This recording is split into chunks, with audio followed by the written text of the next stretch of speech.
Hey guys, welcome back to my channel Barnali blog. তোমরা সবাই কেমন আছো? আমি ভালো আছি। তো আজ ছিল আষাঢ় মাসের মঙ্গলবার। তো 2025-এ আমি ঘরে একটু মা বিপত্তারিণী মায়ের পুজো দিয়েছি। পুজোটা কীরকমভাবে করলাম তোমাদেরকে সবটাই খুলে বলছি। এই দেখো, আমি মাকে রেডি করে নিয়েছি।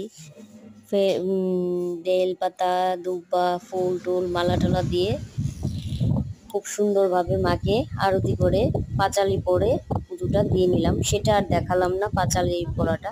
এখন ঘাটে চলে এসেছি। সেখানে এই যে তেল সিঁদুর ভাসাতে এসেছি। তেল দিয়ে দিলাম। দেখো কি সুন্দর একটা কাঠাম তৈরি হয়েছে। এটাকে আমরা কাঠামই বলি। তেল সিঁদুর দিয়ে এই কলা পাতাটাকে ভাসিয়ে দেব।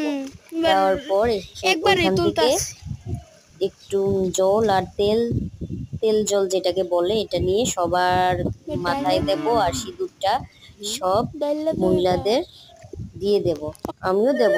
একটু পরেই দেখতে পারবে একজন আরেকজনকে আমরা সিঁদুর পরিয়ে নিচ্ছি।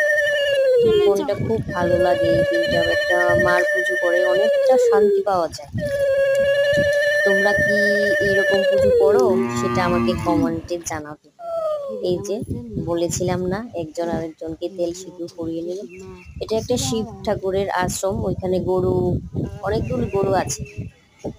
মানে শিব শিব কালী ঠাকুর মন্দির এটা। তারপর এখান থেকে বাড়িতে চলে আসবো। বাড়িতে চলে আসার পর খিচুড়ি রান্না করলাম। তারপর খিচুড়ির পর ভাজি, এখানে পটল, কারকোল, কুমড়ো, আলু, এগুলি ভাজি করেছি আর পায়েস করেছি। ভিডিওটা এইরকম লাগলো আমাকে জানাবে। টাটা।